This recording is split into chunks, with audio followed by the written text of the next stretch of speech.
અને મેં પણ સમાજના મારે જયારે સમાજની એક્ઝામ હતી બોર્ડની ત્યારે આગળના જ દિવસે ભાવેશ સરે મને ભાવેશ સરે જેટલી IMP આપી હતી તે મેં બધી કરી નાખી હતી અને આગળના દિવસે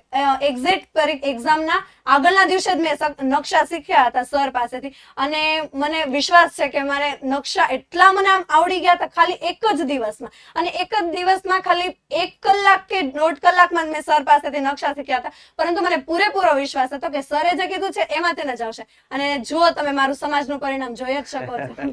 ભાવેશ સર છે ને 2 આંકડાનો વર્ષનો અનુભવ છે 15 16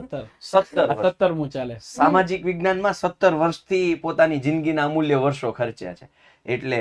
એમને નથી થતું આ બધી વસ્તુઓ. પ્રેડિક્શન છે ભાવેશ સર કરે છે 17 વર્ષથી સામાજિક વિજ્ઞાન ભણાવે છે તો હવે એટલું તો તમે સમજી શકો કે 17 બોર્ડની એક્ઝામ જોઈ છે એમ સમજી લો ને તમે પહેલી વખત દેવા જાઓ છો પણ સાહેબ એ જૂના સિલેબસની જોઈ છે નવા સિલેબસની જોઈ છે કાપકુ પાળી જોઈ છે નવા ચેપ્ટરો એડ થયા હોય એ જોઈએ છે બધા પ્રકારની બોર્ડની એક્ઝામ એને જોઈ છે એટલે સાહેબનો અનુભવ છે એ તમને અહીંયા સ્પષ્ટપણે કામમાં લાગશે બરાબર. બીજું આ વર્ષે પાછું હસતી વખતે ગયા વખતે પેપર સ્ટાઇલ જુદી હતી બધું ફરજિયાત જ હતું. હા આ વખતે તો જનરલ ઓપ્શન છે જનરલ આટલામાંથી આટલું લખવું આવડે એટલું લઈ લો ને આમાં પાછું એડ કરી સાહેબનો 17 વર્ષનો અનુભવ છે પણ સાહેબ 17 વર્ષમાં દરેક વર્ષે સાહેબ કેટલી બેચ લ્યો છો 18 19 19 આ વખતે 19 ક્લાસ 19 વખત સમાજ ભણાવે છે એટલે 19 ગુણ્યા કદાચ એવરેજ તમે શરૂઆતમાં કદાચ 19 નો લેતા હાલો પણ 12 ગુણ્યા 17 કરો એટલી વખત સમાજ ભણાવ્યું છે એટલે હવે સમજી જાઓ કે સામાજિક વિજ્ઞાનમાં એમ કે ને ભાવેશભાઈ કે આ કર નાખજો આ પૂછવાની શક્યતા વધારે છે